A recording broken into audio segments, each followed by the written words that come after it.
ഇന്നുമെന്നും കൂടെ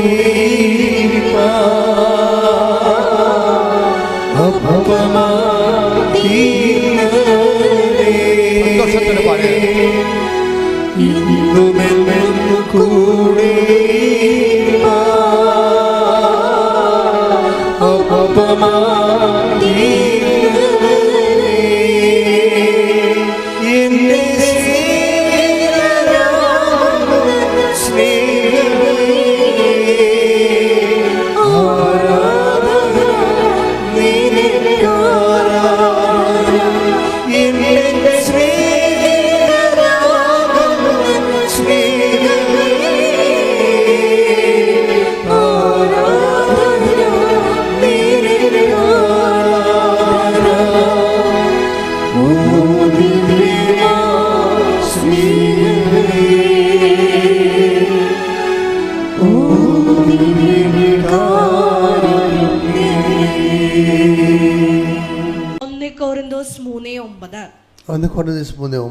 ഞങ്ങൾ ദൈവത്തിന്റെ കൂട്ടുവേലക്കാരാണ്.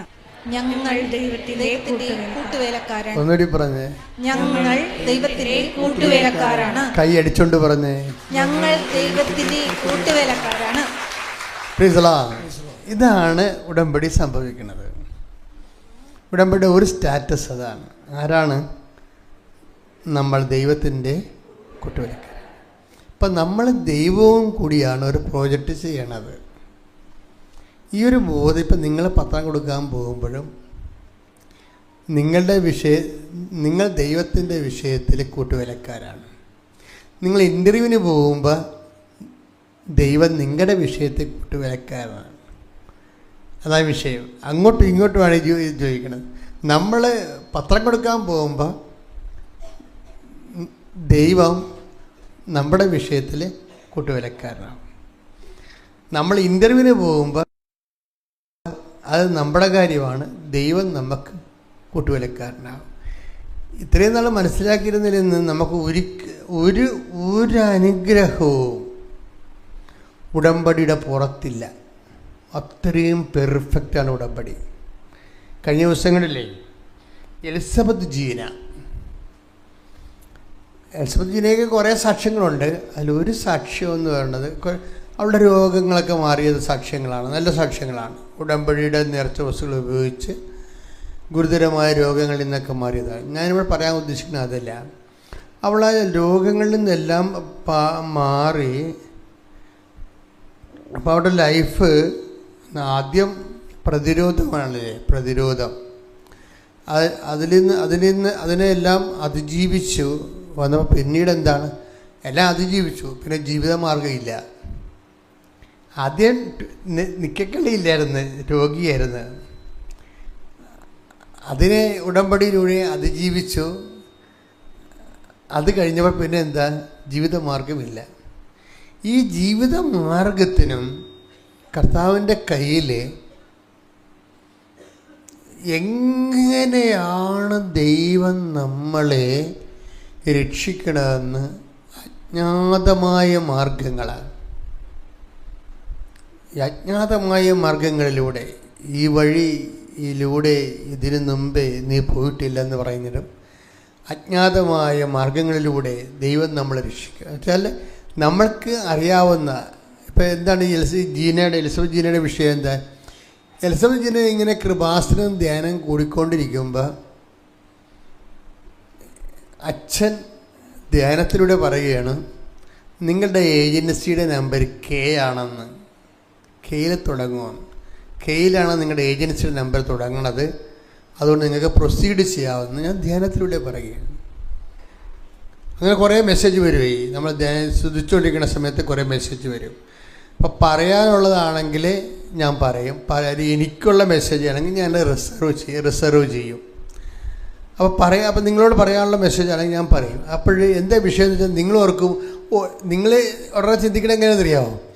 എന്തുമാത്രം ആൾക്കാർ ജോലിക്ക് പോണേ, എന്തുമാത്രം ആൾക്കാർ ഏജൻസിൻ്റെ തിരക്കി നടക്കണം, എൻ്റെ അത് കെ ആരാണെന്ന് എങ്ങനെ അറിയാൻ പറ്റും?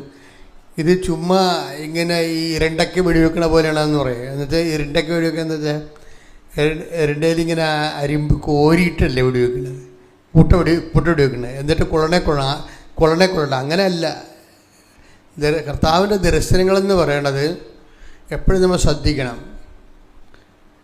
കോമണായിട്ടാണ് ആ മെസ്സേജ് നമ്മൾ കേൾക്കണമെങ്കിലും അതിൻ്റെ യഥാർത്ഥ സ്വീകർത്താവിന് ആന്തരിക ബോധ്യം കിട്ടും ആ സമയത്ത്. അങ്ങനെയാണ് ഇത് വരുന്നത്. നമ്മുടെ ഈ ആധ്യാത്മിക മേഖലയുടെ കമ്മ്യൂണിക്കേഷൻസ് ഇല്ലേ, നമ്മൾക്കൊന്നും ചിന്തിക്കാൻ പോലും പറ്റാത്ത കമ്മ്യൂണിക്കേഷൻസാണ് കർത്താവ് കമ്മ്യൂണിക്കേഷൻ. ഇപ്പം ഞാനിപ്പോൾ നിങ്ങളോട് എന്ന് പറഞ്ഞു കഴിഞ്ഞാൽ ഇവിടെ ഇരിക്കുന്ന 1000 പേർക്ക് ഉണ്ടെങ്കിലും ആ യഥാർത്ഥ സ്വീകർത്താവിന് എന്താ കിട്ടണത്? ഉടനെ പരിശുദ്ധാത്മാവ് ആന്തരിക ബോധ്യം കൊടുക്കും. This is particularly for you Elon. അതാണ് ആന്തരിക ബോധ്യം എന്ന് പറയണത്. ആന്തരിക ബോധ്യം എന്ന് പറയുന്നത് ഇതാണ്. ഇത് എൻ്റെ മക്കളെ ഒരിക്കലും ഡൗട്ട് ഫെയ്ത്ത്, ചിലർ ആധ്യാത്മിക ശാസ്ത്രം അറിയാൻ പാടില്ലാത്ത കാരണം ചില ആൾക്കാർ ഡൗട്ട് ഫെയ്ത്തിൽ ചെയ്യും. എന്നെക്കുറിച്ചായിരിക്കും ചിലപ്പോൾ അച്ഛൻ പറഞ്ഞത്, കിട്ടിയാൽ ഊട്ടി പോയ ചട്ടി ചെയ്ത് നോക്കിയേക്കാം എന്ന് പറഞ്ഞ് കാശ് കൊടുക്കുക. അങ്ങനെയല്ല, അങ്ങനെ ചെയ്യരുത്. അത് ഡൗട്ട് ഫെയ്ത്ത് എന്ന് പറയും.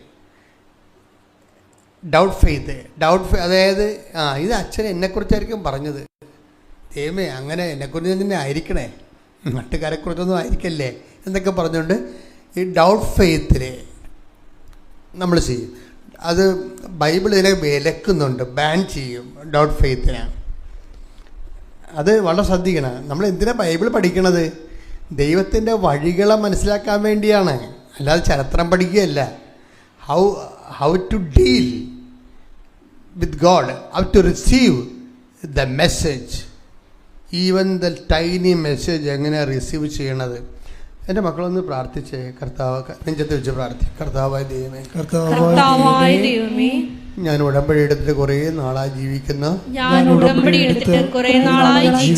പക്ഷെ ഉടമ്പടി ആഗ്രഹിക്കുന്ന വഴികളിലൂടെ പക്വതയാർന്ന പ്രബുദ്ധതയിലേക്ക് വളരാൻ എനിക്ക് ആഗ്രഹമുണ്ട്. ദൈവമേ, ഈ ധ്യാനത്തിലൂടെ ആഴമായ ബോധ്യങ്ങളാൽ എന്നെ അഭിഷേകം ചെയ്യണമേ. എൻ്റെ മക്കളെ, നിങ്ങൾ കർത്താവിനോട് പറയണത്, കർത്താവ് എനിക്ക് നിന്നെ പഠിക്കണം, നിൻ്റെ വഴികളെ പഠിക്കണം, നിൻ്റെ കൂടെ സഞ്ചരിക്കണം, നിൻ്റെ ഭാഷ എനിക്ക് മനസ്സിലാകണം. കാര്യം മൊത്തം കമ്മ്യൂണിക്കേഷനാണ്. രാത്രിക്ക് അറിവ് കൊടുക്കണം എന്നൊക്കെ പറഞ്ഞ പോലെ നമുക്കൊരു ലക്കാനുമില്ലാതെ ഈ സമയവും ദൈവം കമ്മ്യൂണിക്കേഷൻ തന്നുകൊണ്ടിരിക്കും.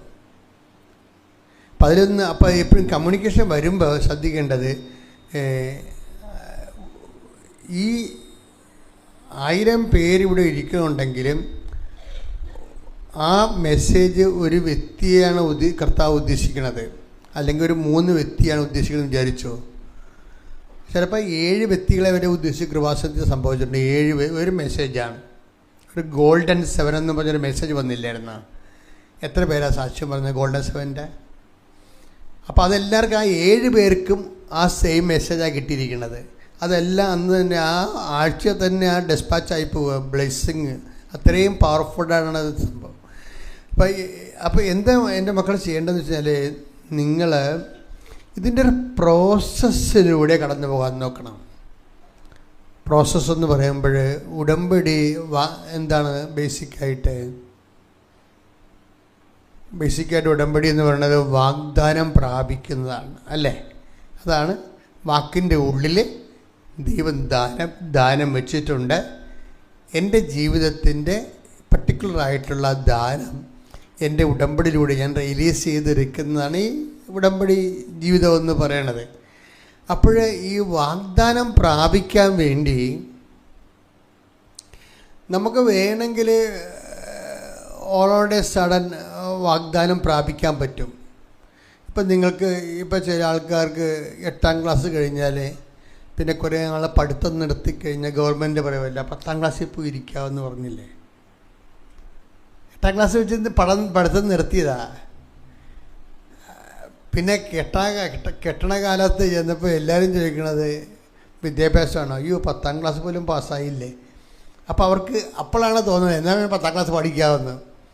അപ്പോൾ ഒരു 9 പഠിക്കാതെ 9 ചാടി 10ാം ക്ലാസ്സിൽ പോയി ഇരിക്കാൻ ഗവൺമെൻറ് ഒരു പ്രൊവിഷൻ ഉണ്ടാക്കിയിട്ടുണ്ട്.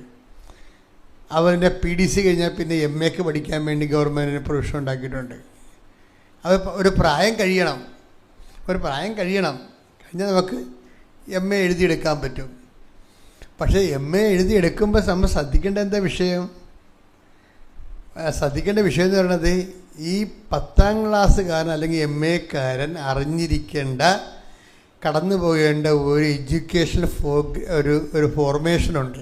അതുണ്ടാകത്തില്ല. ഈ സർട്ടിഫിക്കറ്റ് മാത്രമേ ഉണ്ടാകത്തുള്ളൂ. ഇതാണ് വിഷയം. ഇങ്ങനെ ദൈവത്തിൻ്റെ അടുത്ത് നമുക്കൊരു അപ്രോച്ച് പറ്റത്തില്ല.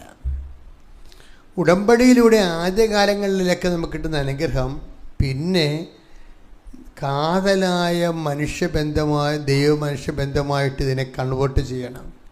അതിന് ഇതിൻ്റെ പ്രൊസീജിയർ എല്ലാം നിവർത്തിക്കൊണ്ട് പോകണം. കാര്യം ഇതിന് 4 ഉടമ്പടിക്ക് വാഗ്ദാനം പ്രാപിക്കാൻ 4 പ്രൊസീജിയറാണ് ദൈവം വെച്ചിരിക്കുന്നത്. എന്തൊക്കെയാണ്? ഒന്ന്, മരുഭൂമിയിലൂടെ പോരണം. രണ്ടാമത്തത് എന്താണ്? മരുഭൂമിയിലൂടെ പോന്ന് ജോർദാൻ കടക്കണം. ആദ്യം ചെങ്കടലിലൂടെ പോരണം. ചെങ്കടലിലൂടെ വന്നാൽ എവിടെ എത്തണം? മരുഭൂമി. ഇനി മരുഭൂമിയിലൂടെ പോന്നു കഴിഞ്ഞാൽ അപ്പോൾ ചെങ്കടൽ, മരുഭൂമി, ഡെസേർട്ട് അല്ലേ, റെഡ് സീ. അതെല്ലാം പ്രൊസീജിയറാണ്. അത് കഴിഞ്ഞിട്ടാണ് ജോർദാൻ വരണത്. ജോർദാൻ നീന്തി കയറി വരുമ്പോഴാണ് ജെറീക്കോ പ്രത്യക്ഷപ്പെടുന്നത്. അപ്പം 4 പ്രൊസീജിയറിലൂടെയും പോരുന്ന ആൾക്കാരുണ്ട്. നല്ല സൂപ്പറായിട്ട് അതെല്ലാം ഓരോ പ്രൊസീജിയർ കഴിയുമ്പോഴും അവർ ബലമാകും, ദൈവമായിട്ടുള്ള ബന്ധത്തിൽ ബലമാകും. അപ്പം അതുകൊണ്ട് ആ ദൈവം അതാണ്, അങ്ങനെയുള്ള ഹെൽത്തി ആയിട്ടുള്ള കവനൻ്റ് ലൈഫാണ് ദൈവം ഉദ്ദേശിക്കുന്നത്. അപ്പം അതുകൊണ്ടാണ് ഞാൻ പറയണത്, ഈ 10ാം ക്ലാസ് നമുക്ക് ഇപ്പോൾ ഒരു 8ാം ക്ലാസ്സിൽ തോറ്റെന്ന് വിചാരിച്ചോ, പിന്നെ നമുക്ക് 10ാം ക്ലാസ് എഴുതിയെടുക്കാൻ സർട്ടിഫിക്കറ്റല്ലേ ഉണ്ടാകത്തുള്ളൂ. ചിലപ്പോൾ എഴുതി ഒപ്പിടാൻ പറയുമ്പോൾ അവർ മിക്കവരെ സുവായ ഇന്ദ്രായൊക്കെ ഒപ്പിടത്തുള്ളൂ. അതാണ് വിഷയം. അവർ ഷൂ എന്നൊക്കെ പറഞ്ഞ് ഒപ്പിട്ട് കളയാം. അങ്ങനെയല്ലല്ല, അവർ 10ാം ക്ലാസ്സുകാരൻ്റെ സ്റ്റാൻഡേർഡ് വേണം ആദ്യം. അതുപോലെ തന്നെ ഉടമ്പടി ഒരു 4 പുതുക്കിയെന്ന് പറയുമ്പോൾ ഉടമ്പടി 4 പുതുക്കിയ സ്റ്റാൻഡേർഡ് ഉണ്ടാകണം ആളിന്. അവിടെയാണ് ഒരു പ്രശ്നം വരണത്. അത് നിങ്ങൾ ശ്രദ്ധിക്കണം. ആ പ്രൊസീജിയർ പൂർത്തിയാകാത്ത കൊണ്ടുണ്ടാകുന്ന കുഴപ്പങ്ങളാണ്. പ്രൊസീജിയർ അതായത് ഉടമ്പടി 4 പുതുക്കിയാൽ ആ 4 പുതുക്കിയ കൾച്ചർ അവർ കടന്നു പോയിട്ടുള്ള ഓരോ ഘട്ടം. ഇപ്പം തന്നെ ഉദാഹരണത്തിന് ചെങ്കടലിലൂടെ ഈജിപ്തിൽ നിന്ന് പോകുന്നതിന് ശേഷം പിതാക്കന്മാർ പിന്നെ കടന്നു പോകുന്ന ഏറ്റവും വലിയ വിഷയം ചെങ്കടലാണ്. വാഗ്ദാന നാട് പ്രാപിക്കുമ്പോൾ ഈ ഉടമ്പടി വാഗ്ദാനം പ്രാപിക്കുന്നതാണല്ലോ. അപ്പം ചെങ്കടലിലൂടെ ഉണ്ടാകുന്ന പ്രോസസ്സിങ് എന്താ? ചെങ്കടൽ കൊണ്ട് ദൈവം ഉദ്ദേശിക്കണത് എന്താ? പൗലോസ് അപ്പോസ്തലൻ പറയണത് പാപത്തിൽ നിന്നുള്ള മോചനമാണത്. അപ്പോൾ ഉടമ്പടിയുടെ ഒരു ഘട്ടം കഴിയുമ്പോൾ നിങ്ങളുടെ പാപം കുറഞ്ഞിരിക്കണം. അതാ വിഷയം. ഉടമ്പടി ഘട്ടം കഴിഞ്ഞാൽ ചില ആൾക്കാർ ചെങ്കടൽ കടക്കാതെ മരുഭൂമി കയറിയിരിക്കും. അതായത് ചെങ്കടൽ കടക്കത്തില്ല. അവർ കടക്കാതെ എന്തെങ്കിലും തരിട കാണിച്ച് അവർക്കിതുമായിട്ട് ബന്ധമില്ലല്ലോ. അപ്പം അതുകൊണ്ട് അങ്ങനെ ആ ഉടമ്പടിയുടെ ആ ഘട്ടം ആവശ്യപ്പെടുന്ന കാര്യങ്ങൾ ചെയ്യാതെ, ആ ഉപവാസമില്ലാതെ, എളിമപ്പെടാതെ, ഇപ്പം ചെങ്കടൽ എടുത്ത് 1 കൊരിന്തോസ് 10:1-2 സഹോദരങ്ങളെ നമ്മുടെ പിതാക്കന്മാരെല്ലാവരും മേഘത്തണലിൽ ആയിരുന്നുവെന്നും കടലിലൂടെ കടന്നുവെന്നും നിങ്ങൾ മനസ്സിലാക്കണമെന്ന് ഞാൻ ആഗ്രഹിക്കുന്നു. അവരെല്ലാവരും മേഘത്തിലും കടലിലും സ്നാനമേറ്റ് മോശയോട് ചേർന്നു. അപ്പൊ സ്നാനമാണ് ഉദ്ദേശിക്കുന്നത് അവിടെ. നമ്മുടെ പിതാക്കന്മാർ കടലിലൂടെ കടന്നു എന്നാണ്. പക്ഷേ കടലിലൂടെ കടന്നതിൻ്റെ ഉദ്ദേശം എന്താ? സ്നാനമാണ്. സ്നാനം എന്ന് പറഞ്ഞാൽ എന്താണ്? പാപത്തിൽ നിന്ന് കഴുകിക്കളയൽ. ഉടമ്പടിയുടെ ഒരു ഘട്ടത്തിൽ ഈ സ്നാനം നടക്കണം. അതാണ് എൻ്റെ പ്രൊസീജിയർ എന്ന് ഞാൻ പറഞ്ഞത്. ഞാൻ ഇന്ന് വളരെ വളരെ ഒരു എന്താണ് വിഷണ്ണനാണ് ഒരു കാര്യത്തിൽ. കാരണം വെച്ച് കഴിഞ്ഞാൽ ഈ മനുഷ്യന് പൊതുവെ ജഡത്വം, ജഡികത്വമോ ജഡത്വമോ അങ്ങനെ എന്തോ ഒരു സാധനം ഈ നമ്മുടെ ഈ കപ്പലുണ്ടല്ലോ, വലിയ കപ്പലിൻ്റെ അടിയിൽ തൊഴിഞ്ഞ് കപ്പൽ പുഴുവിനെ കാണാൻ പറ്റും. അതെന്തൊരു കക്കയാണ്.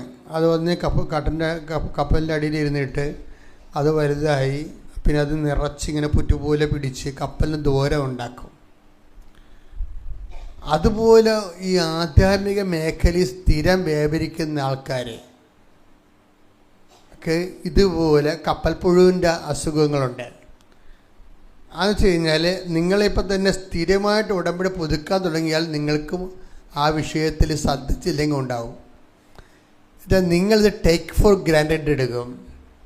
ഇതൊക്കെ ഞങ്ങൾ കുറേ കേട്ടതാ, ഇതാണ് സാധനം, ഇങ്ങനെയാണ് സാധനം. ഇതൊക്കെ നമ്മളെപ്പോഴും കേൾക്കണതല്ലേ ഇത്. കേരളത്തിനും പൊതുവെ ഇപ്പോൾ ഈ രോഗം കൂടുതലാണ്. കാര്യം 109 ധ്യാനകേന്ദ്രങ്ങളിലൂടെ കയറി ഇറങ്ങാത്ത ആൾക്കാർ ഒരു ധ്യാനകേന്ദ്രത്തിൽ തന്നെ 10 പ്രാവശ്യമൊക്കെ പോയിട്ട് ആൾക്കാരുണ്ട്. അപ്പം ഇങ്ങനെ പോയിട്ട് കപ്പൽ പുഴു അടിച്ചങ്ങനെ ഇരിക്കുകയാണ് ഈ സാധനത്തിന്. എന്താ കാര്യം വെച്ച് കഴിഞ്ഞാൽ ഇതൊക്കെ ഞങ്ങളെ കുറേ കേട്ടതാ എന്ന് വിചാരിച്ചുകൊണ്ട് നിങ്ങളതിൻ്റെ നിങ്ങളുടെ നെഗറ്റീവ് ക്യാരക്ടറിൽ അഭിരമിക്കോ. ആ പ്രൊസീജിയറിലൂടെ കടന്നു പോയെങ്കിലും അതിൻ്റെ പ്രൊസീജിയറിൻ്റെ ഒരു പ്രക്രിയ നമ്മളിൽ നടക്കത്തില്ല. മേഘത്തിലൂടെയും അതുപോലെ തന്നെ കടലിലൂടെയും കടന്നു പോകുമ്പോൾ സ്നാനപ്പെട്ടു എന്നാണ് കർത്താവിൻ്റെ വചനത്തിൽ എഴുതിയിരിക്കുന്നത്. ഉടമ്പടിയുടെ ആദ്യകാലങ്ങളിൽ തന്നെ സംഭവിക്കേണ്ട വിഷയമാണ് സ്നാനം. എന്ന് വെച്ച് കഴിഞ്ഞാൽ എന്താണ്? സ്നാനം പലതരത്തിലുള്ളതാണ്. മനസ്ഥിതിയിൽ സ്നാനം നടക്കും. മനസ്ഥിതിയിലെ അപ്രോച്ച്, സമീപനത്തിൽ സ്നാനം നടക്കും. പിന്നെ ചെയ്തികളിൽ, പാപത്തിൻ്റെ ചെയ്തികളിൽ സ്നാനം നടത്തും. അപ്പോൾ ഈ പ്രൊസീജിയർ ഒന്നും നടക്കാതെ അനുഗ്രഹത്തെ മാത്രം ടാപ്പ് ചെയ്യാൻ വേണ്ടി ഉടമ്പടിയിലൂടെ പോകുന്ന ആൾക്കാരുണ്ട്. അതുകൊണ്ടാണ് കുറച്ച് കഴിയുമ്പോൾ ഈ അനുഭവിക്കാൻ യോഗ്യതയില്ലാതെ വരുന്നതിൻ്റെ കാരണം അതാണ്. എപ്പോഴും അസമാധാനവും, അസമാധാനം സൃഷ്ടിച്ചുകൊണ്ടിരിക്കും. എപ്പോഴും അവരെന്താണ് സൃഷ്ടിക്കണമെന്ന് ചോദിച്ചു കഴിഞ്ഞാൽ അസമാധാനവും അന്തഛിദ്രവും സൃഷ്ടിച്ചുകൊണ്ടിരിക്കാം. ഇവിടെ അവരുള്ള സ്ഥലങ്ങളിലെല്ലാം ഇഷ്യൂസ് ഉണ്ടാക്കി ഡെവലപ്പ് ചെയ്തുകൊണ്ടിരിക്കാം. ഇത് വളരെ നിങ്ങളുടെ കുടുംബത്തിലുള്ള കാര്യമാണ് ഈ വിഷയം. ഒന്ന് പ്രാർത്ഥിക്കുക. കർത്താവായ ദൈവമേ, ഉടമ്പടിയുടെ ആദ്യത്തെ ഘട്ടമായ ചെങ്കടലിലൂടെ കടക്കുന്ന പ്രക്രിയ എന്റെ ആന്തരിക ജ്ഞാനസ്ഥാനത്തെ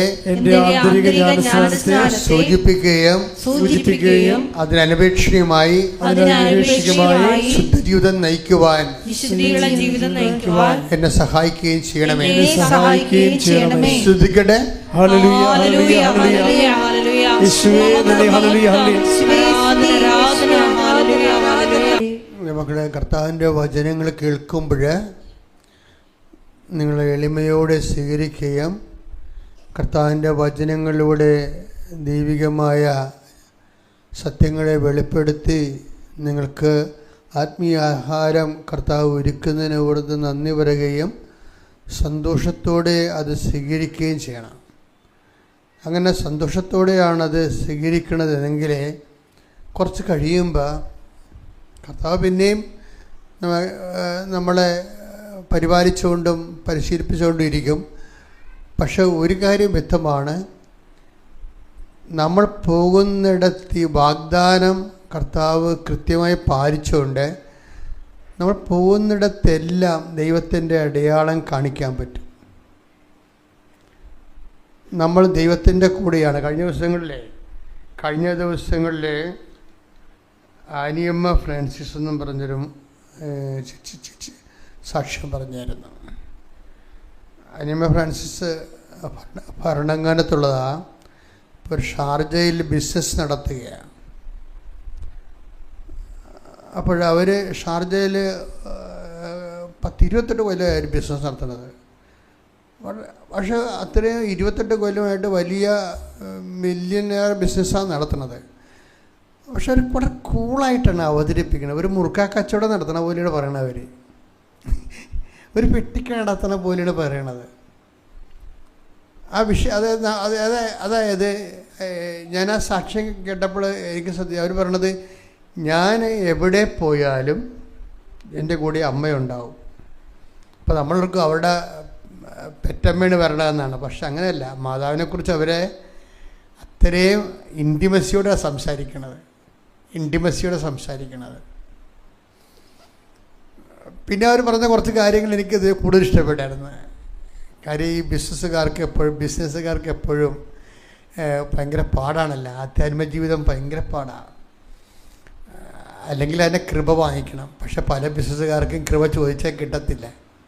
അതിൻ്റെ കാരണം കൃപയുടെ വഴികളിലൂടെ അല്ല അവർ സഞ്ചരിക്കണം. അതുകൊണ്ടാണ്. മനസ്സിലായില്ലേ? കൃപ ചോദിച്ചാൽ കിട്ടാത്തതിൻ്റെ കാരണം അവരുടെ പല വഴികളും കൃപയുടെ വഴികളിലൂടെ ആയിരിക്കത്തില്ല സഞ്ചരിക്കണത്.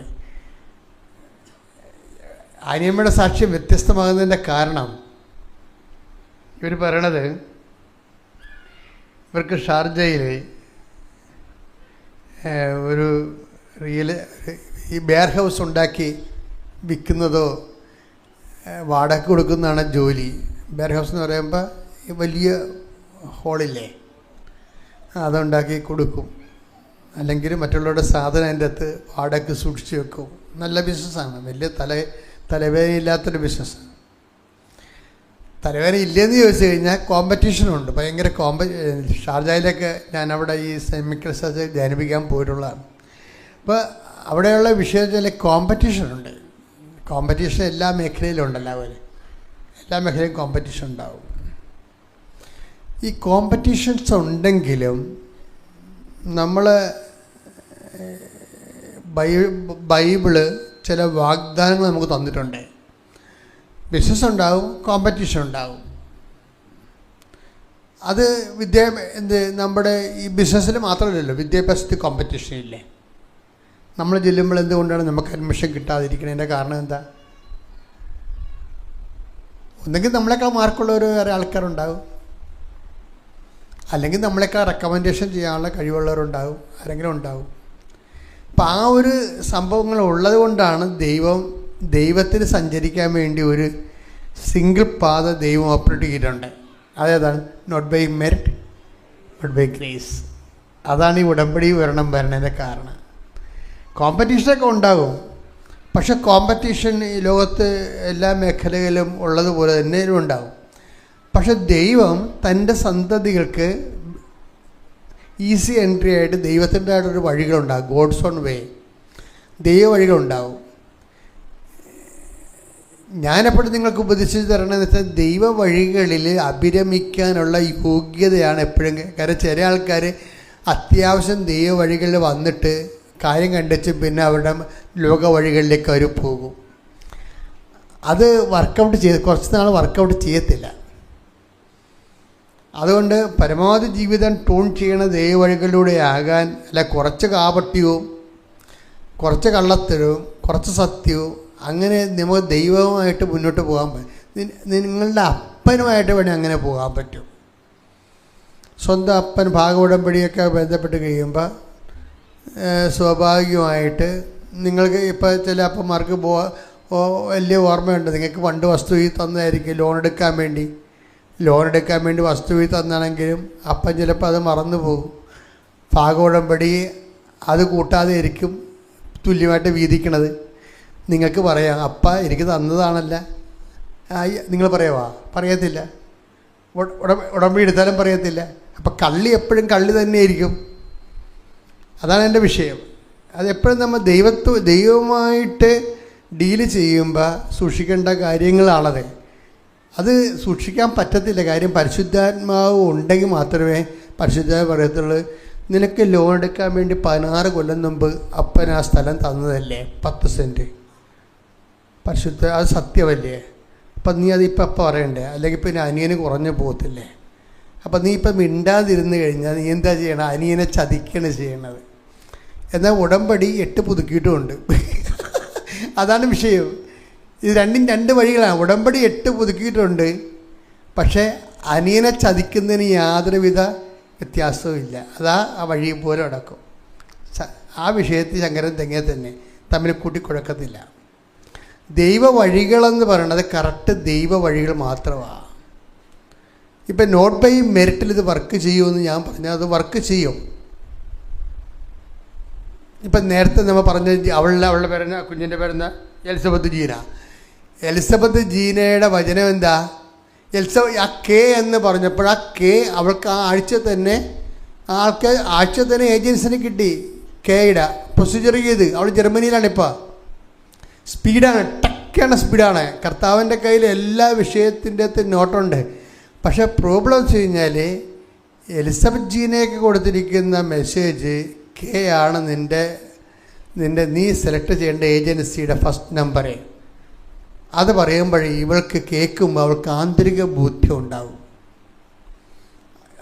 ഈ കേൾവിയുടെ പ്രശ്നം, ആ വചനം എനിക്കാണോ എന്നറിയണമെങ്കിൽ ആന്തരിക ബോധ്യം ഉണ്ടാകും നമുക്ക്.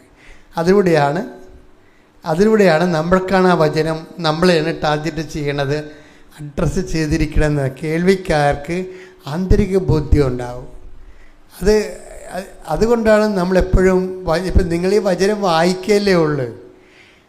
വചനത്തിൻ്റെ പ്രോസസ്സിങ്ങിൽ അത് പ്രോസസ്സ് ചെയ്ത് അതിൻ്റെ മീനിങ് ഡ്രോ ചെയ്ത് ദൈവമായിട്ട് ഒരു ലൈവ് കമ്മ്യൂണിക്കേഷനിലേക്ക് വളർന്ന് വരാൻ വേണ്ടിയാണ് അച്ഛൻ ഇത് കറക്റ്റ് കാര്യങ്ങൾ പറയണത്.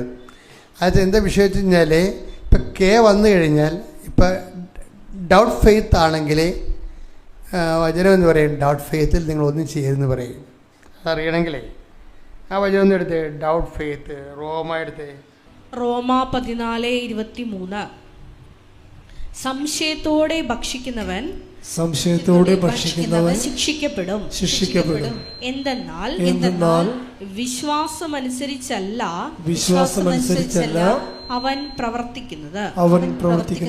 വിശ്വാസത്തിൽ നിന്നല്ലാതെ ഉത്ഭവിക്കുന്നതെന്തും പാപമാണ്. ഇതിൻ്റെ വിഷയം നമുക്കൊരു ഡൗട്ട് ഫെയ്ത്ത് ഉണ്ടെങ്കിൽ തെറ്റാണ്, പാപമാണെന്ന് ചെയ്യരുതെന്ന് മനസ്സിലായ.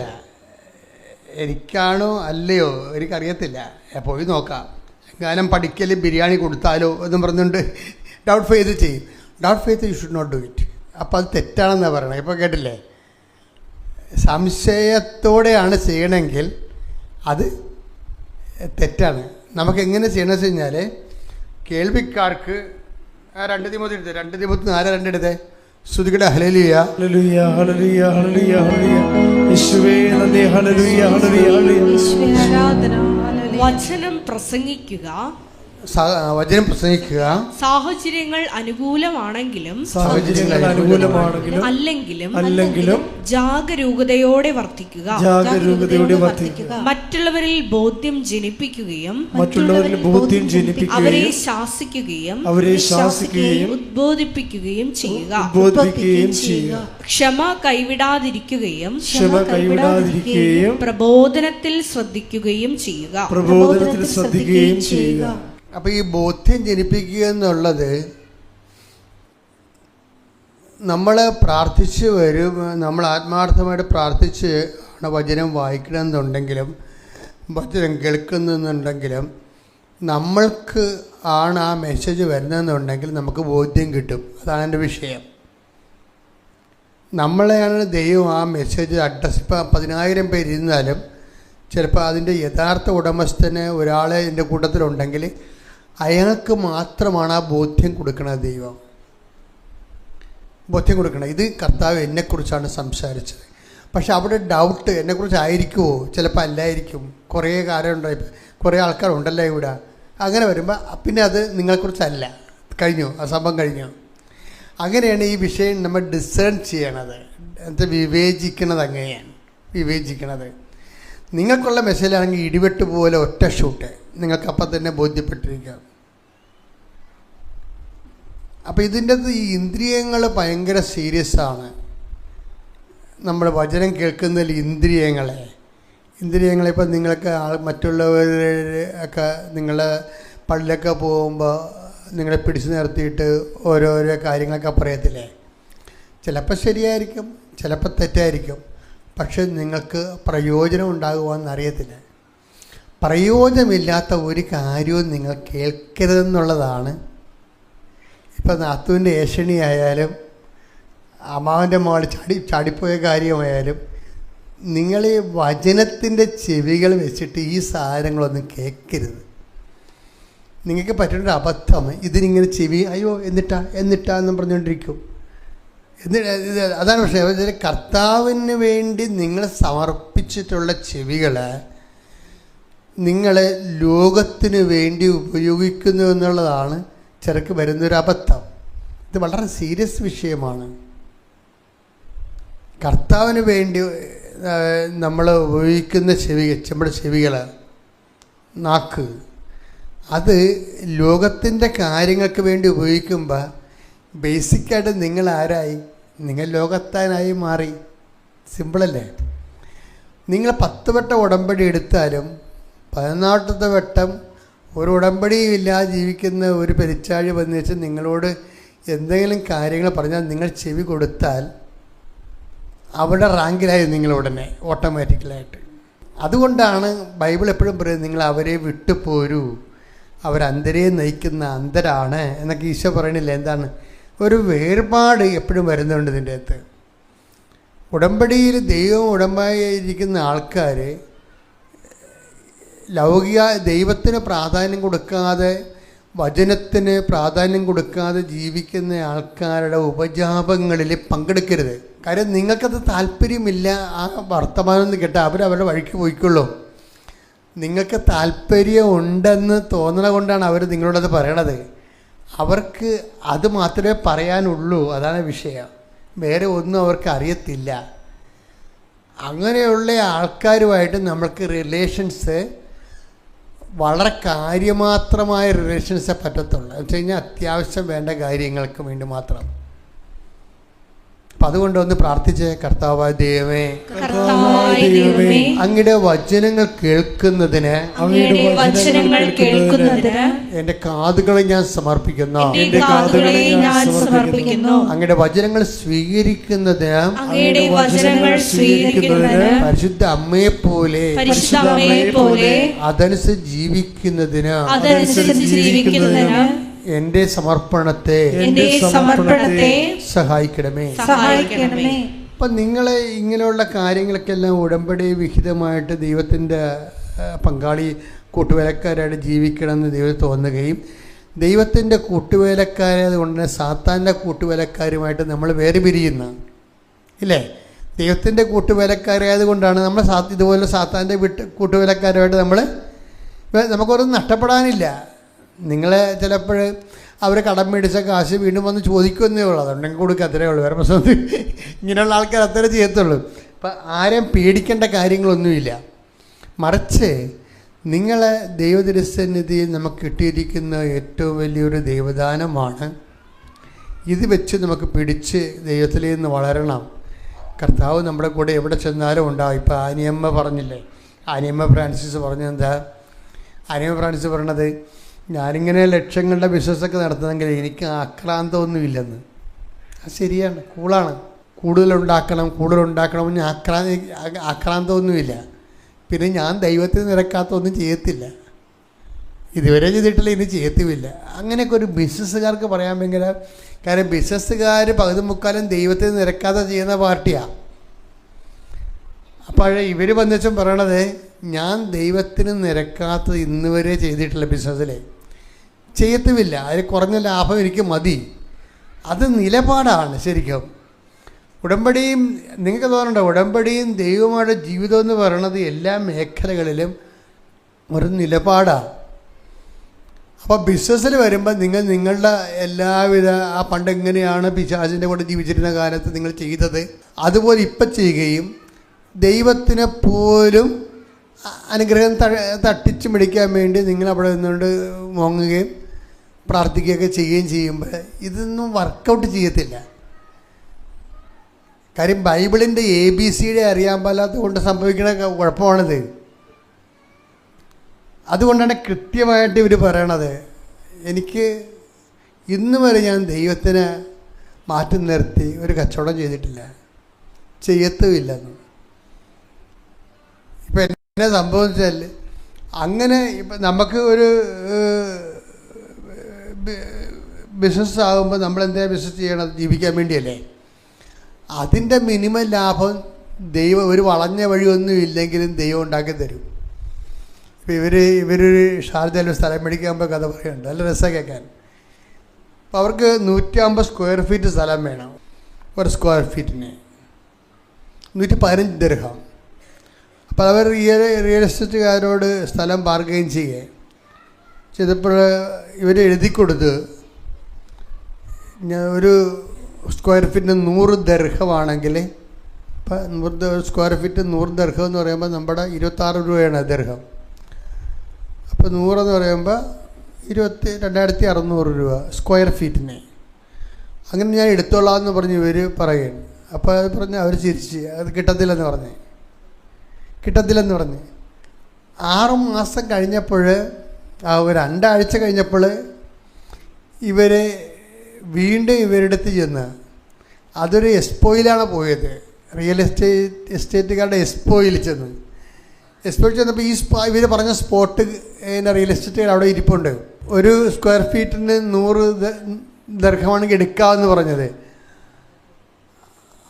അവരിപ്പോൾ പറയണത് 65 ദിർഹത്തിന് തരാമെന്ന്. ഇത് മനസ്സാകാതെ ഉണ്ടായി, ഈ ബിസിനസ് മനസ്സാകണില്ല. എന്ന് വെച്ച് കഴിഞ്ഞാൽ 115 വേണമെന്ന് പറഞ്ഞ ആൾക്കാരോട് 100 എടുത്തോളാം എന്ന് പറഞ്ഞതാണ്. പിന്നെ അത് ബിസിനസ് അവർ കൊടുക്കാമെന്ന് പറഞ്ഞിരുന്നെങ്കിൽ അപ്പം കൊടുത്തേനോ. ഇറ്റ്സ് ഓക്കെ മാഡം, നിങ്ങൾക്ക് സെറ്റാണെന്ന് പറയണമെങ്കിൽ അപ്പം ഇത് ഡീലായി പോയിരും. മാതാവ് അവരെ കൊണ്ട് ഡീല് ചെയ്യിച്ചില്ലത്, അതാണ് ബിസിനസ്. എന്നിട്ട് ഒരു 6 മാസം കഴിഞ്ഞപ്പോൾ വീണ്ടും ഇവരെ കാണുകയാണ്. കാണുമ്പോൾ പറയാണ് ആ സ്പോട്ടിന് 65 ദിർഹത്തിനാണെങ്കിൽ തരണതിന് കുഴപ്പമില്ലെന്ന്. അപ്പം തന്നെ അത് ഡീലായി. ഇവരാണ് 100 പറഞ്ഞതെന്ന് ഓർക്കണം, അതാണ് ബിസിനസ്. ഇവരാണ് 100 പറഞ്ഞത്. 100 പറഞ്ഞതിന് അന്ന് അവർ സമ്മതിച്ചിരുന്നെങ്കിൽ ഈ 100 വെച്ചവർക്ക് നഷ്ടപ്പെട്ടു തരാം. അന്നവർ സമ്മതിക്കാതെ ഇന്ന് 65-ന് സമ്മതിക്കുമ്പോൾ ഈ ബിസിനസ് ആരാണ് ചെയ്തിരിക്കുന്നത്? അമ്മയാണ് ചെയ്തിരിക്കുന്നത്. അതാണ് വിഷയം. അതായത് നമ്മൾ ലാഭം ഉണ്ടാക്കാൻ വേണ്ടിയാണ് ദൈവത്തിനെ വഞ്ചിക്കണതും പറ്റിക്കണതും, ദൈവത്തിൻ്റെ കണ്ണിൽ പൊടിയിടണതും. പക്ഷേ ദൈവത്തിൻ്റെ കണ്ണിൽ പൊടിയിട്ടിട്ടൊരു പൈസ എനിക്ക് വേണ്ട എന്ന് ഒരുത്തന്നെ സ്റ്റാൻഡ് എടുത്ത് കഴിഞ്ഞാൽ നീ നിന്റെ കുഞ്ഞുങ്ങളും ജീവിക്കാനുള്ള സത്യസന്ധമായ വേണം. സത്യസന്ധമായ പൈസ കർത്താവ് ബിസിനസ്സിലൂടെ നിനക്ക് തരും. കൈയടിച്ച് ശ്രദ്ധിക്കട്ടെ. അല്ലല്ലേ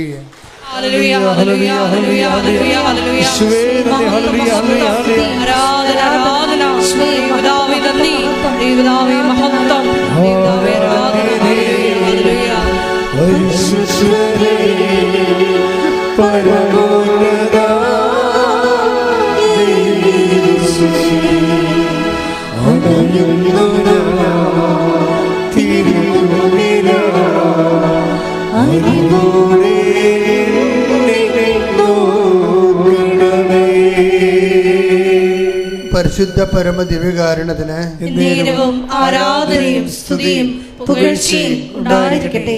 എപ്പോഴും നിങ്ങൾ 5 പുതുക്കി 10 പുതുക്കി, ഞാൻ ഇന്ന് കഴിഞ്ഞ ദിവസങ്ങളിൽ 25 പുതുക്കി ഒരു മോളൊക്കെ ഉണ്ട്. അവൾ ഇടിവെട്ട് സാക്ഷിയാണ് പാർട്ടി, അവര് സംശയമില്ല. അവർ ഒരു ലോക ഉടമ്പടിക്കാരത്തിയാണ്.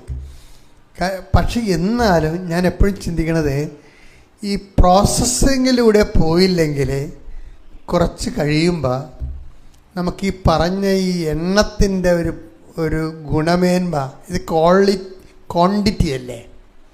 ക്വാണ്ടിറ്റി എന്താണ്? എണ്ണപ്പെരുപ്പം. എണ്ണപ്പെരുപ്പത്തിനേക്കാൾ ഉപരി ഗുണമേന്മയിലേക്കാണ് ഉടമ്പടി വരേണ്ടത്. ശരിക്കും പറഞ്ഞാൽ എണ്ണ ഈ മാസം നിങ്ങൾക്ക് പുതുക്കാൻ പറ്റും 3 മാസം കൂടുമ്പോൾ. പക്ഷെ അത്രയും ഉടമ്പടി ക്വാളിറ്റി നിങ്ങൾക്കുണ്ട്. അപ്പോൾ ഉടമ്പടി ക്വാളിറ്റി എന്താണ്? ഒന്നാമത്തത് ചെങ്കടലിലൂടെ കടക്കണം. രണ്ടാമത്തെ ഉടമ്പടി ക്വാളിറ്റി എന്താണ്? ചെങ്കടലിലൂടെ കടന്നിട്ട് പിന്നെ എങ്ങനെയാണ് സീനായി മരുഭൂമിയിലേക്കാണ് ഇവർ പ്രവേശിക്കുന്നത്. മരുഭൂമി എന്തിൻ്റെ ചിഹ്നമാണ്? മരുഭൂമി ഒരു പ്രൊസീജിയറാണ്, രണ്ടാമത്തെ പ്രൊസീജിയറാണ്. അതെന്തിൻ്റെതാണ്? നിയമാവർത്തനം എടുത്തേ. നിയമാവർത്തനം 8:2 നിങ്ങളുടെ ദൈവമായ കർത്താവ് നിങ്ങളെ എളിമപ്പെടുത്താനും തന്റെ കൽപ്പനകൾ അനുസരിക്കുമോ ഇല്ലയോ എന്നറിയാൻ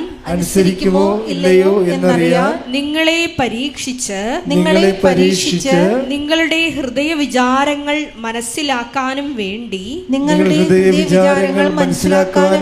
ഈ 40 സംവത്സരം മരുഭൂമിയിലൂടെ നിങ്ങളെ നയിച്ച വഴിയെല്ലാം നിങ്ങൾ ഓർക്കണം. അപ്പോൾ ഈ പ്രൊസീജിയർ എല്ലാം ഓർക്കണമെന്നാ പറയാം. ഇടയ്ക്കിടയ്ക്ക് കടന്നു പോകുന്ന പ്രൊസീജിയറിനെ കുറിച്ചൊക്കെ ഇടയ്ക്കൊക്കെ ഒരു ഹോംവർക്ക് ചെയ്യണത് നല്ലതാണ്. കഴിഞ്ഞ കാലങ്ങളിൽ നടന്നിട്ടുള്ള മരുഭൂമിയിലൂടെ കടന്നുപോയ എല്ലാ വഴികളും ഇടയ്ക്ക് നിങ്ങൾ ഓർക്കണം. അതെന്തിനാണ്? നിങ്ങളെ എളിമപ്പെടുത്താൻ. ആ വചനം ഒന്നിനു വായിച്ചേ. നിയമാവർത്തനം 8:2 നിങ്ങളുടെ ദൈവമായ കർത്താവ് നിങ്ങളെ എളിമപ്പെടുത്താനും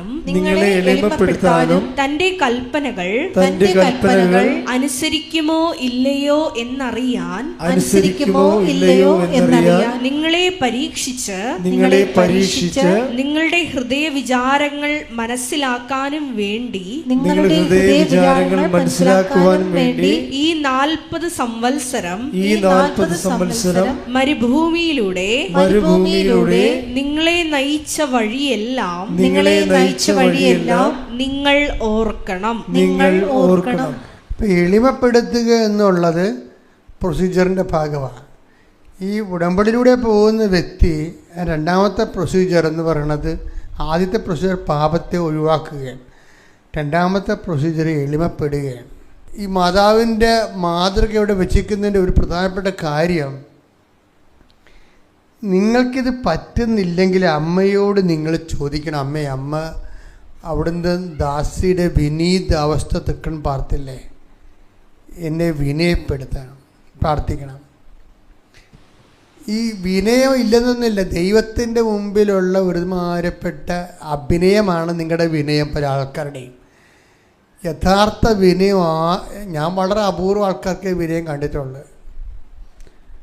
അവരുടെ എല്ലാവരുടെയും അവരുടെ ഈഗോയെ, ചിലപ്പോൾ ഞാനവിടുത്തെ ഇൻക്ലൂഡിങ് മൈസെൽഫ്, ഞാൻ എന്നെ വളരെ ക്രിട്ടിക്കലായിട്ട് നോക്കുന്ന ആളാണ്. നമ്മുടെ ഈഗോയെ ഡയറക്റ്റ് ഹർട്ട് ചെയ്യുന്ന ഒരു സ്ഥലത്ത് പോയാൽ നമ്മൾ ഉടനെ അലാമാകും. ഉടനെ നമ്മുടെ ഈഗോയെ ഡയറക്റ്റ് ഹർട്ട് ചെയ്യുന്ന ഒരിടത്ത് വന്നു കഴിഞ്ഞാൽ മാത്രമേ നമുക്ക് എളിമയുണ്ടോ ഇല്ലയോ എന്ന് മനസ്സിലാകത്തുള്ളൂ. അല്ലേ മനസ്സിലാകത്തില്ല. നമ്മൾ ദൈവദിനസ്ഥനെ കാട്ടിക്കൂട്ടുന്ന എളിമത്തത്തിൻ്റെ ഒരു അഭ്യാസ വേർഷനില്ലേ, അതൊന്നുമല്ല ഞാൻ പറയണത്. മറിച്ച് നമ്മളുടെ ഈഗോയെ എവിടെയെങ്കിലും ആരെങ്കിലും ഹർട്ട് ചെയ്യുന്ന കണ്ടാൽ നമ്മൾ 280 എന്ന് പറയുന്നത് അണലിപ്പാമ്പിനെ കുറിച്ച് എന്താ പറയണത്? 280 എന്നൊക്കെ വിളിക്കണില്ല ആ സാധനത്തിന്. 280 ഡിഗ്രി ആ സാധനം തിരിയുമെന്നാണ് പറയണത്. കടിക്കാൻ വേണ്ടി കോബ്രയേക്കാൾ ഭയങ്കര സാധനമാണ് അണലിപ്പാമ്പ്. പണ്ട് ഇവിടെ ഒരു അണലിപ്പാമ്പ് വന്നിരുന്നു വെളുപ്പിന്. മാതാവിൻ്റെ അടുത്ത് വന്നിട്ട് അത് ഉറച്ചു പോയി. ഇവിടെ ഇരിക്കുകയായിരുന്നു അണലിപ്പാമ്പ്, വലിയത്, ഇത്രയും വണ്ണമുള്ള, ഇത്രയും നീളമുള്ള. അവൻ അവിടെ നിന്ന് എങ്ങോട്ട് ഇറങ്ങി വന്നിട്ട് ഇവിടെ വന്ന് കയറി അവിടെ നിന്ന് സ്റ്റോക്കായിപ്പോയി. അപ്പോൾ ഈ സംഭവത്തിനത്തിൽ അവനെ തൊട്ടാൽ അവൻ പെട്ടെന്നിങ്ങനെ ഇപ്പം കറങ്ങിയടിക്കും. അതുപോലെയാണ് പല ആൾക്കാരുടെയും വിഷയം. ഈഗോയുടെ കാര്യത്തിൽ അണലിപ്പാമ്പുകളാണ്. അതുകൊണ്ടാണ് ഈ അണലി വളരെ ബൈബിള് അണലി സന്തതികളെ എന്നൊക്കെ വിളിക്കണില്ലേ, അണലി സന്തതികളെ. അപ്പോൾ ദൈവം അഡ്രസ്സ് ചെയ്യാൻ അനുതാപത്തിന് മുമ്പ് മനുഷ്യൻ്റെ അവസ്ഥയെ സൂചിപ്പിക്കാൻ ദൈവം ഉപയോഗിച്ച വാക്കാണ് അണലിയെന്ന്. എന്നുവെച്ചാൽ എല്ലാ സ്ഥലത്തേക്കും തിരിഞ്ഞ് കടിക്കാൻ ഈ സാധനത്തിന് അറിയാം, എല്ലാ സ്ഥലത്തേക്കും. ഈ പ്രൊസീജിയറിലൂടെ പോകുമ്പോൾ ഉടമ്പടി രണ്ടാമത്തെ ഘട്ടമായ മരുഭൂമിയിലൂടെ കടന്നു പോകുമ്പോൾ അതുകൊണ്ട് ഉദ്ദേശിക്കുന്ന ഫ്രൂട്ട്സ് എളിമപ്പെടലാണ്. മറുഭാഗവും ശരിയാകാൻ സാധ്യതയുണ്ട്. ഇത് നമ്മൾ മനസ്സിലാക്കുകയും അപ്പം മനസ്സിലായില്ലെങ്കിലും പിന്നീട് മനസ്സിലാകുമ്പോൾ അപ്പോളജി ചെയ്യാൻ അപ്പം മനസ്സിലാവത്തില്ല, പിന്നീട് മനസ്സിലാകും. പക്ഷെ ചെന്ന് പറയത്തില്ല, എടാ അത് അങ്ങനെ പറ്റിപ്പോയി കേട്ടാ, ഞാൻ ഓർത്ത് ഇങ്ങനെയാണെന്ന് പറയത്തില്ല. പറഞ്ഞാൽ പിന്നെ ഈഗോയെ ഹർട്ട് ചെയ്യത്തില്ല. ഇവരുടെ ഈഗോ വീണ്ടും അവിടെ മുമ്പിൽ ഞാൻ താഴ്ന്നെല്ലാം താഴ്ന്ന് പോകണമെല്ലാം വിചാരിച്ചുകൊണ്ട് പറയത്തില്ല. അപ്പോൾ ഈ ആൾക്കാരാണ് ഈ ഉടമ്പടി എടുത്ത് വെച്ചിരിക്കുന്നത് മുഴുവനും. അതാണ് വിഷയം. അണലിപ്പാമ്പുകൾ ഒത്തിരി പേര് ഉടമ്പടി എടുത്തിട്ടുണ്ട്. അപ്പോൾ നമ്മൾ ഈ പ്രൊസീജിയറിലൂടെ പോകുന്നത് നോക്കണം. ഒരു മരുഭൂമിയുണ്ട്, ജോലി കിട്ടാത്ത, തണൽമരമില്ലാത്ത, ഒരു അഡ്മിഷനും കിട്ടാത്ത ഒരു മരുഭൂമി. ആ മരുഭൂമിയിലൂടെ കടന്നു പോകുമ്പോൾ നമ്മളൊക്കെ ഇപ്പോൾ ജോലി കിട്ടാത്ത, കല്യാണം ഒക്കാത്ത, വസ്തു വിൽക്കാത്ത, വരുമാനം കിട്ടാത്ത, ഒരു അഭയസ്ഥാനം കാണാത്ത ഒരു കാലത്തിനാണല്ലേ ഈ മരുഭൂമി എന്ന് പറയണത്. അല്ലാതെ എല്ലാവരെയും കൊണ്ട് യൂദയ മരുഭൂമി ഇടുന്ന പരിപാടിയൊന്നുമല്ലേ. നമ്മുടെ കാര്യങ്ങൾ വിചാരിക്കുന്ന സമയത്ത് നടക്കാതെ ലാഗ് ചെയ്ത് പോവുക. ഒരാഴ്ച കൊണ്ട് പോകേണ്ട കാര്യത്തിന് 40 വർഷം എടുക്കുക. അതല്ല മരുഭൂമി. ഞാൻ പറഞ്ഞില്ലേ, ഞാൻ ഈ മരുഭൂമി കൂടി പോയതാ, ബസ്സിനാണ് പോയത്. എല്ലാം കൂടി 8 മണിക്കൂറാണ് മറ്റേ എടുത്ത്. 8 മണിക്കൂറാണുള്ള ബസ്സിന്. നടക്കാനാണെങ്കിൽ ഒരു 3-4 ദിവസത്തെ യാത്രയേ ഉള്ളൂ. 3 ദിവസത്തെ യാത്ര. ഈ പിതാക്കന്മാർ നടന്നത് 40.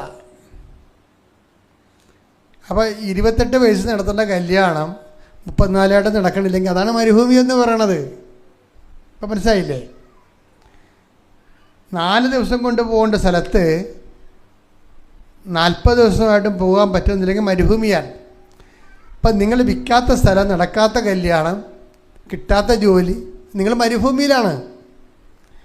ഇനി എന്താ ചെയ്യേണ്ടത്? ഇനി പ്രൊസീജിയറുണ്ട്. എന്താണ്? നിങ്ങൾ എളിമപ്പെടണം. എളിമപ്പെടണം എന്തിനാണെന്നറിയാം? എളിമപ്പെടണത് ഒന്നാമത്തിൽ നിങ്ങളുടെ ലക്ഷ്യങ്ങൾ തന്നെ അതിൻ്റെ അകത്ത് ഭയങ്കര ഈഗോ ഉണ്ടാവും. നിങ്ങൾ സെറ്റ് ചെയ്ത് വെച്ചിരിക്കുന്ന ലക്ഷ്യങ്ങളനുസരിച്ച് ദൈവം തന്നെ ഒന്നുമില്ല നിങ്ങൾ പറയണത്. നിങ്ങൾ രാജാവിൻ്റെ മകനാണ്. അതുകൊണ്ട് നിങ്ങൾ സെറ്റ് ചെയ്ത് വെച്ചിരിക്കുന്ന ലക്ഷ്യങ്ങൾ ദൈവം തരണം. അതല്ല നിങ്ങൾ പറയണത്. ഈ ലക്ഷ്യങ്ങളും നിങ്ങളും തമ്മിൽ യാതൊരു ബന്ധം ഉണ്ടാകത്തില്ല. അതാണ് വിഷയം. അപ്പം നമ്മളെ സംബന്ധിച്ചിടത്തോളം നമ്മുടെ ഉള്ളിൽ തന്നെ ഈ മരുഭൂമി സൃഷ്ടിക്കണമല്ല, മരുഭൂമി നമ്മൾ തന്നെ ഉണ്ടാക്കിയെടുക്കുന്നതാണ് ഈ സാധനം. എന്ന് വെച്ചാൽ തെറ്റായ ചില ലക്ഷ്യങ്ങൾ വെച്ചുകൊണ്ട് ഇപ്പോൾ ഒരുത്തന്നെ 8ാം ക്ലാസ്സാണ് പഠിച്ചിരിക്കുന്നത്, അല്ല 10ാം ക്ലാസ് പഠിച്ചു. അവന് കട്ടായ നേഴ്സിനെ തന്നെ കല്യാണം കഴിക്കണം. അവൾക്ക് PR ഉണ്ടായിരിക്കണം. ഈ അണ്ണൻ എന്ന് കല്യാണം കഴിക്കാനാ? അണ്ണൻ മരുഭൂമി ഉണ്ടാക്കുകയാണേ. അപ്പം ഈ 8ാം ക്ലാസ്സുകാരനെ കല്യാണം കഴിക്കണ നേഴ്സിൻ്റെ അവസ്ഥ എന്ത്, PR ഉള്ള നേഴ്സിൻ്റെ അവസ്ഥ എന്താ? അത് ഇവൻ ചിന്തിക്കത്തില്ല. അവനെക്കുറിച്ച് മാത്രമേ ചിന്തിക്കത്തുള്ളൂ. സെറ്റ് ചെയ്ത് വെച്ചെങ്കിൽ ലക്ഷ്യത്തിലുള്ള ഈഗോ ഉണ്ടെങ്കിൽ മരുഭൂമി താനേ ഉണ്ടാകും. നിങ്ങൾ സെറ്റ് ചെയ്ത് വെച്ചിരിക്കുന്ന ലക്ഷ്യങ്ങളിൽ ഈഗോ ഉണ്ടെങ്കിൽ, അത് നിങ്ങൾക്ക് അർഹമല്ലാത്തതാണെങ്കിൽ നിങ്ങൾ ഉടനെ നിങ്ങളെ ലക്ഷ്യം ചേഞ്ച് ചെയ്യണം. ഇത് വെച്ച് വർക്ക് ചെയ്യാൻ പറ്റത്തില്ല. ഇതിനൊരു വിഷയം എന്ന് പറയുന്നത് പിന്നെ ഇത് വെച്ചായിരിക്കും നിങ്ങൾ അതിനെ തന്നെ സ്റ്റിക്ക് ഓൺ ചെയ്തിരിക്കുമ്പോൾ നിങ്ങൾക്കിത് ടാലി ആകാതിരിക്കുകയും അങ്ങനെ വരുമ്പോൾ കുറച്ച് കഴിയുമ്പോൾ എന്ത് പറ്റും, ഇത് ഇടിച്ച് നിൽക്കുകയുള്ളൂ സംഭവം. മരുഭൂമി ഇങ്ങനെ നീണ്ടുപോകും. പിതാക്കന്മാർക്ക് 40 വർഷമേ ഉള്ളൂ, നിങ്ങൾ ചിലപ്പോൾ 80 വർഷമാകും. നിങ്ങളുണ്ടാക്കണതാണത്, ദൈവം ഉണ്ടാക്കണതല്ല. ദൈവത്തിന് നിരക്കാത്ത നിങ്ങളുടെ ഈഗോയെ സാറ്റിസ്ഫൈ ചെയ്യാൻ പറ്റിയ നിങ്ങളുടെ സ്വന്തം ഫാബ്രിക്കേഷനിലായിട്ടുള്ള ലക്ഷ്യങ്ങളെ സെറ്റ് ചെയ്യുമ്പോൾ ഉണ്ടാക്കുന്ന മരുഭൂമിയാണിത്. പ്രാർത്ഥിക്കുക, കർത്താവ് ദൈവമേ, എന്നെക്കുറിച്ചുള്ള ദൈവഹിതമല്ലാത്ത പദ്ധതികളെ, കർത്താവിൻ്റെതല്ലാത്ത പദ്ധതികളെ വിട്ടുപേക്ഷിക്കാനും അങ്ങയുടെ വഴികളിലൂടെ സഞ്ചരിച്ചെത്തുവാനും എന്നെ സഹായിക്കണമേ. സ്തുതിക്കട്ടെ. ഹല്ലേലൂയ,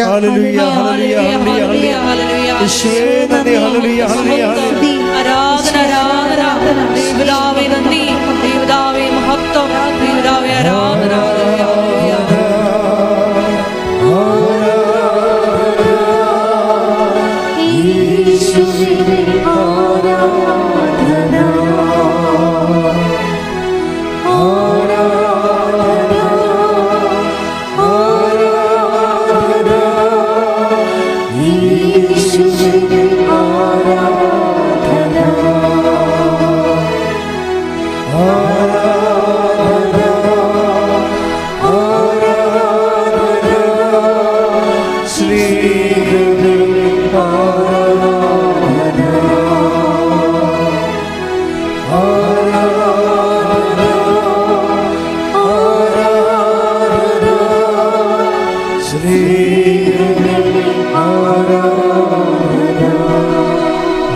പരമദിവ്യകാരുണ്യത്തിന് ആരാധനയും സ്തുതിയും പുകഴ്ചയും ഉണ്ടായിരിക്കട്ടെ. ഇപ്പം നമ്മൾ 2 പ്രൊസീജിയർ കണ്ടായിരുന്നു അല്ലേ? ഒരു ഉടമ്പടിയുടെ വാഗ്ദാനം പ്രാപിക്കാൻ വേണ്ടി മുന്നോട്ട് പോകുമ്പോൾ ആ പ്രോസസ്സിങ്, ആ പ്രക്രിയയിൽ കുറേ ഘടകങ്ങളുണ്ട്. അതിൽ ഒരു ഘടകമാണ് ചെങ്കടൽ. നമ്മുടെ പാപങ്ങൾ വെറുത്ത് ഉപേക്ഷിക്കാനുള്ള സ്ഥലമാണ്. രണ്ടാമത്തെ മരുഭൂമി, അത് നമ്മളെ എളിമപ്പെടുത്താനും ലക്ഷ്യങ്ങളെ നമുക്ക് പറ്റാത്തതാണെങ്കിലും നമ്മുടെ ഓവർ ഈഗോ അതിൻ്റെ അകത്ത് ആ ലക്ഷ്യത്തിലുണ്ടെങ്കിൽ, നമ്മുടെ ലക്ഷ്യത്തിൽ ഈ ഓവർ ഈഗോ ഉണ്ടെങ്കിൽ പ്രത്യേകം ശ്രദ്ധിക്കണം. ചില ആൾക്കാർ ഷിപ്രപണക്കാരില്ലേ? ഷിപ്രപണക്കാരുണ്ട്. ഈ ഓവർ ഈഗോ ഉള്ളവരുടെ മെയിൻസാണ് ഷിപ്രപണക്കാരെന്ന് പറയുക. എന്ന് വെച്ചാൽ സംഭവത്തിൽ പെട്ടെന്ന്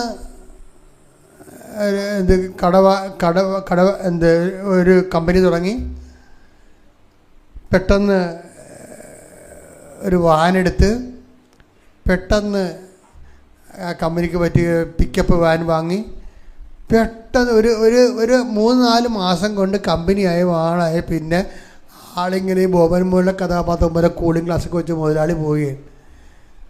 അപ്പോൾ ചില പറയും ഇവന് കള്ളപ്പണം എവിടുന്ന് കിട്ടിയിട്ടുണ്ട്. അതാണ് കാര്യം. ഇവൻ്റെ കുഞ്ഞുനാൾ മുതൽ കൂട്ടുകാരുമായിട്ട് ഒരു മത്സരമാണ്. ആ മത്സരത്തിൽ ഇവൻ തോറ്റു. കൂട്ടുകാരൊക്കെ ഓരോരോ സ്ഥലത്ത് പോയി പണ്ട് വാതൊക്കെ വെച്ചിട്ട് നമ്മൾ ഓർക്കണം, നമ്മുടെ പല ലക്ഷ്യങ്ങളുടെ പിന്നിലും ഒത്തിരി ഡ്രാക്കുളാമാരുണ്ട്. കൂട്ടുകാരാണത്. നമ്മുടെ ലക്ഷ്യങ്ങൾ തന്നിരിക്കുന്നത് നമ്മളല്ല. നിങ്ങൾ ഉണ്ടാക്കിയിരിക്കുന്ന ലക്ഷ്യങ്ങളെ വേറെ ആരോ നിങ്ങളുടെ തലയിൽ അടിച്ച് ഏൽപ്പിച്ചതാണ്. അതിനു വേണ്ടിയാണ് അപ്പൻ ഉറങ്ങിക്കിടന്നപ്പോൾ പ്രമാണം കൊണ്ടുപോയി ലോൺ എടുത്ത് ഇപ്പം കമ്പനിയായി, കാറായി. എന്താ വിഷയം? ഈ സാധനത്തിന് ഇതുപോലെ തന്നെ ഇനിയിപ്പോൾ ആ കമ്പനിയൊക്കെ നേരെ 10 പൈസ ഉണ്ടാക്കിയെടുക്കണമെങ്കിൽ ഇനി 10 കൊല്ലം എടുക്കും. പക്ഷെ അതിന് മുമ്പ് തന്നെ 20 കൊല്ലം കമ്പനി റൺ ചെയ്താൽ കിട്ടാവുന്ന ലാഭം ഉണ്ടാകുന്ന രീതിയിലാണ് പുതിയ സാധനം ലോണ് എടുത്തിരിക്കണത്. ലോണിൻ്റെ കാര്യം അറിയാമല്ലോ നിങ്ങൾക്ക്. എവിടെ തിരിഞ്ഞാലും കേരളത്തിൽ ലോണ് കിട്ടും. കാര്യം ഇവിടെ ഒരു ഉത്പാദനവും നടക്കാത്ത കാരണം ഈ കാറുകാരനൊക്കെ ചുമ്മാ റോഡേ ഇട്ടിരിക്കണ കാർ കണ്ടിട്ടില്ലേ? ചെന്ന് നോക്കിയാൽ മതി. സാറേ സുഖമാണെന്ന് ചോദിച്ചാൽ മതി. 5 കാർ അപ്പം തന്നെ കൊണ്ടുവന്ന് നമ്മുടെ വീട്ടിൽ വാതിൽക്ക് ഇടും. ഒരു കാര്യമില്ല. പിന്നെ 2-3 കൊല്ലം കഴിയുമ്പോൾ നമ്മുടെ കിഡ്നിയും കൊണ്ട് അവൻ പോണ കാണാം. അപ്പോൾ ഒരുമാതിരിപ്പെട്ട അഹങ്കാരികൾക്ക് പണി കിട്ടാൻ പറ്റിയ സ്ഥലമാണ് കേരളം. അത് വെച്ച് കഴിഞ്ഞാൽ ആൾ കളിക്കണം, ഞാനത്ര കുറഞ്ഞ പുള്ളിയല്ല എന്ന് മറ്റുള്ളവരെ ബോധ്യപ്പെടുത്തണം. ആരെ ബോധ്യപ്പെടുത്തണം എന്നറിയാവോ? നിൻ്റെ രഹസ്യ എനിമിയുണ്ട്. അതാരാണ്? നിന്നോട് വാഗ്വാദം വെച്ചവരും നീ കുഞ്ഞുനാൾ പോലും മത്സരിച്ച് വന്നവരും അവരുടെ മുമ്പിൽ വലിയ ആളാകാൻ വേണ്ടി കളിക്കുന്ന ചുമ്മാ ചീപ്പ് കളികളാണ്. ഇതാണ് ഈ മരുഭൂമി എന്ന് പറയണത്. ഇത് വിഗ്രഹവുമാണ്. കാറിനോടുള്ള ആസക്തികളെ, വലിയ വീടിനോടുള്ള ആസക്തികളെ, നിങ്ങൾ ഒരു ചെറുക്കനെയും കല്യാണം കഴിച്ച് അല്ലെങ്കിൽ ഒരു പെണ്ണിനെയും കല്യാണം കഴിച്ച് 2 പിള്ളേരുമായി, ഒരു കാറുമായി, പിന്നെ ഒരു വലിയ വീടുമായി. മലയാളിയുടെ സ്വപ്നമാണിത്. ശരാശരി മലയാളിയുടെ സ്വപ്നമാണ് ഇത്. തെറ്റല്ല. പക്ഷേ നമ്മൾക്ക് അസ്ഥിയായിട്ട് കൊള്ളാത്ത രൂപത്തിൽ ഇത് ചെയ്യാൻ പാടുള്ളൂ. അതാണ് വിഷയം. ഇതെല്ലാം ശരിയാണ്. നിങ്ങൾ ദൈവത്തിൻ്റെ മക്കളായത് കാരണം മാന്യമായിട്ട് തന്നെ ഇവിടെ ജീവിക്കണം.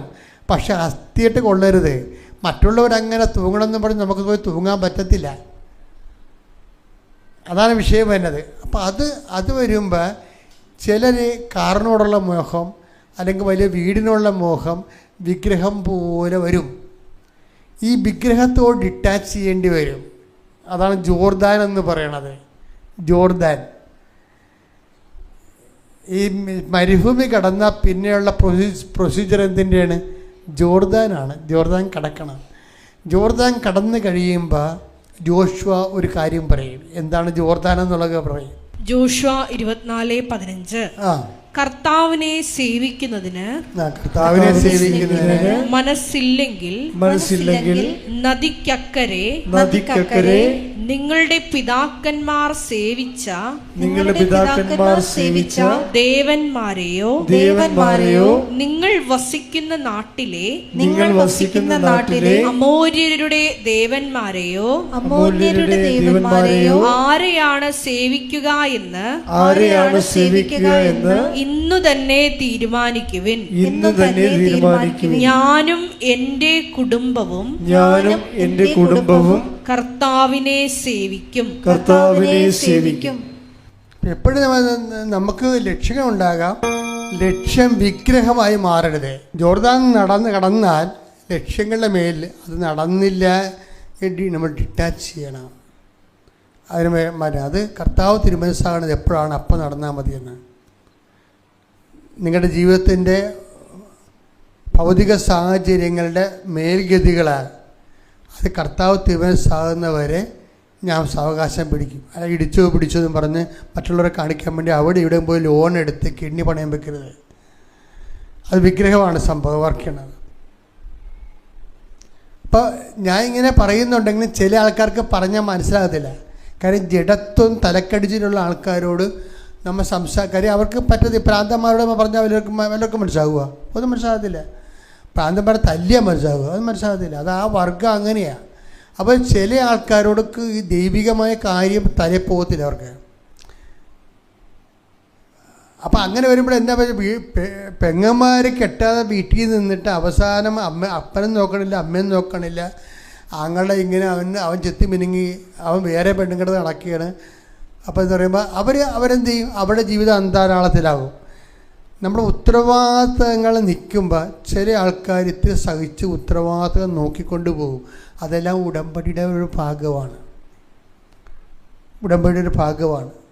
ഇതുകൊണ്ട് നമ്മൾ ഉടമ്പടിയിൽ വരുമ്പോൾ ദൈവം എല്ലാ മേഖലകളിലും നിനക്കാവശ്യമായ കാര്യങ്ങൾ തരികയും നിന്നെ സന്ധിക്കുകയും നിന്നെ നിലനിർത്തുകയും വാഗ്ദാനം നാട് പ്രാപിക്കുകയും ചെയ്യും. പക്ഷെ ആ പ്രൊസീജിയറിൽ ഇവിടെ നീ കടന്നു പോകണം. അപ്പോഴാണ് ദൈവം ഗുണനിലവാരമുള്ള ഉടമ്പടി എന്ന് പറയണത്. എണ്ണത്തിൽ കൂടുന്ന ഉടമ്പടിയേക്കാൾ ഉപരി ഗുണനിലവാരമുള്ള ഉടമ്പടി. അവസാനത്തെ എന്താണെന്ന് വെച്ചാൽ ജെറീക്കോയാണ്. ജെറീക്കോയാണ് അവസാനത്തെ പ്രൊസീജിയർ. ജെറീക്കോ നമ്മൾ യുദ്ധം ചെയ്യേണ്ട കാര്യമില്ല. ജെറീക്കോ എന്താ പറയണത്? ജെറീക്കോയുടെ ചുറ്റും ചുമ്മാ നിങ്ങൾ നടന്നാൽ മതി, കോട്ട ഞാൻ പിടിക്കുമെന്നാണ് പറയണത്. അവസാനം മാത്രമാണ് ദൈവം ഇടപെടണത്.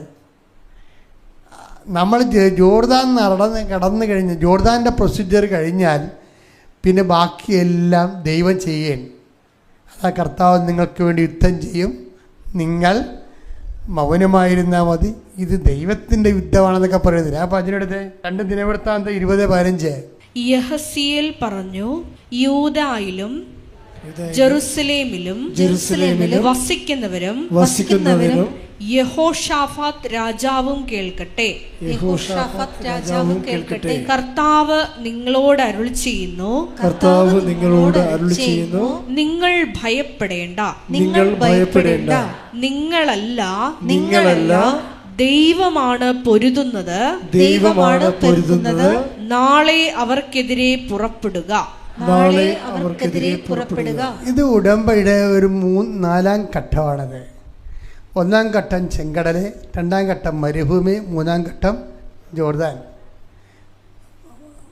ചെങ്കടലിൽ പാപങ്ങൾ ഒഴിവാക്കുന്നു നമ്മൾ, മരുഭൂമിയിൽ നമ്മൾ എളിമപ്പെടുന്നു, ജോർദാനിൽ നമ്മൾ വിഗ്രഹങ്ങളെ ഒഴിവാക്കുന്നു. ഓവർ അറ്റാച്ച്മെൻ്റ് ആരോടാണ് അതെല്ലാം മാറ്റുന്നു. ബാക്കിയുള്ള 4-ാമത്തേത് എന്താണ്? ജെറീക്കോയാണ്. ജെറീക്കോ യുദ്ധം ചെയ്യണത് ആരാണ്? ആരും യുദ്ധം ചെയ്യുന്നില്ല. വാഗ്ദാന പേടകവുമായി അവർ ജെറീക്കോ ചുറ്റും സഞ്ചരിക്കുകയുള്ളൂ. ജെറീക്കോ താനേ പൊടിയാണ് ചെയ്യണത്. നോട്ട് ബൈ മെൽ but by grace.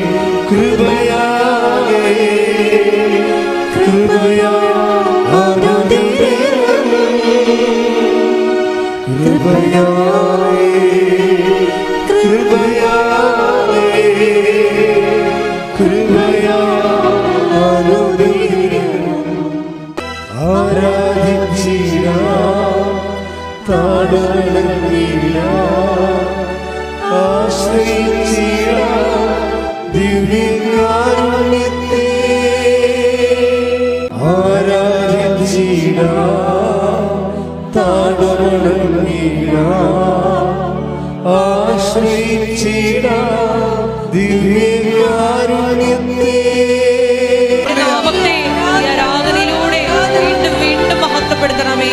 Hallelujah, hallelujah.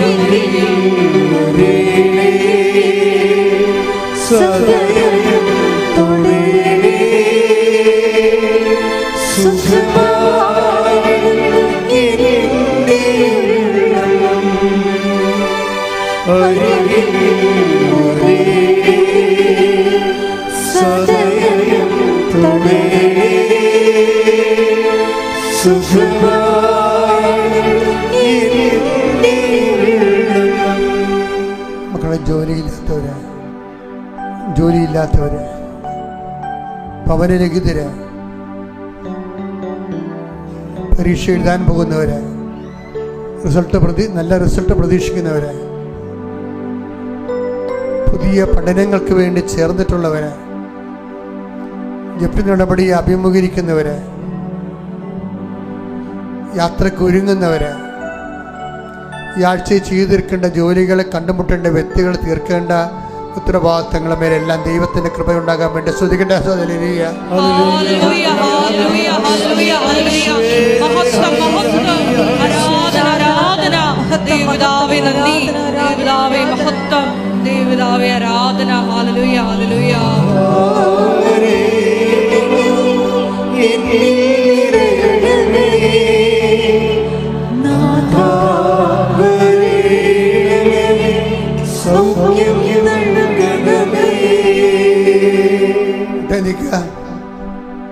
ഭക്തിയോടെ സമാപന ആശീർവാദം മേടിക്കാൻ പോവുകയാണ്. കർത്താവേ, അങ്ങയുടെ അവകാശവും ഓഖിനുമായി ഞങ്ങളുടെ മക്കളെ കൈകൾ കൂപ്പി ഈ തീർത്ഥാടനത്തിന് ഓൺലൈനിലും പ്രാർത്ഥിച്ചുകൊണ്ടിരിക്കുന്നു. അങ്ങയുടെ തിരുമുറിവാളെ നാണിപ്പെടുത്താൻ അത്ഭുതകർത്താൽ ഓരോ മകനെയും മകളെയും അനുഗ്രഹിക്കണം. ഈ ആഴ്ചയിൽ ഈ മാസം നടന്നു തീർക്കേണ്ട ഉത്തരവാദിത്തങ്ങൾ പൂർണ്ണമായി പരിഹരിക്കാനുള്ള ആവശ്യമായ ദൈവിക ശക്തി മക്കളിലേക്ക് ആവസിക്കട്ടെ. ശ്രദ്ധിക്കട്ടെ. ഹല്ലേലൂയ. ശിരസ്സ് നമിച്ച് നമുക്ക് ദിവ്യകാരുണ്യനാഥന്റെ ആശീർവാദം സ്വീകരിക്കാം.